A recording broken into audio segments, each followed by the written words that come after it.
কে জানতো রঙিন কাগজে মোড়ানো একটি সুন্দর উপহারের ভেতরই লুকিয়ে আছে এক বিভীষিকাময় মৃত্যু ফাঁদ।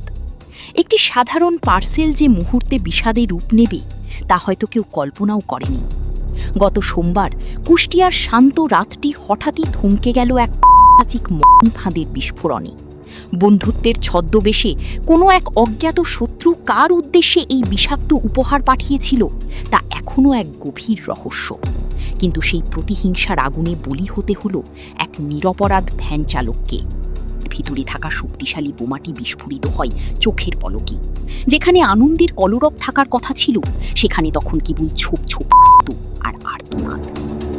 এই নৃশংস বিস্ফোরণে রক্তাক্ত অবস্থায় মাটিতে লুটিয়ে পড়েন ভ্যান চালক নাসির শেখ। গুরুতর আহত হন পাশে থাকা মুদি দোকানদার উজ্জ্বল। স্থানীয়রা তাদের উদ্ধার করে দ্রুত কুষ্টিয়া জেনারেল হাসপাতালে নিয়ে যান। বর্তমানে হাসপাতালের বিছানায় যন্ত্রণায় ছটফট করছেন নাসির। তার শরীরের নিম্নাংশ স্প্লিন্টারে ক্ষতবিক্ষত। অন্যদিকে দোকানদার উজ্জ্বল প্রাথমিক চিকিৎসা নিয়ে বাড়ি ফিরেছেন। ইতিমধ্যেই ঘটনাস্থল থেকে ব্যাটারি সহ বিভিন্ন আলামত উদ্ধার করেছে পুলিশ। কিন্তু প্রশ্ন থেকেই যায়, কারা এই ছদ্মবেশী? কোন আক্রোশে একজন সাধারণ মানুষকে এভাবে মৃত্যুর মুখে ঠেলে দেওয়া হলো? একটি সুন্দর পার্সেল কিভাবে এক দুঃস্বপ্নের নামান্তর হয়ে উঠল? সেই উত্তর এখন খুঁজছে স্তব্ধ জনপদ।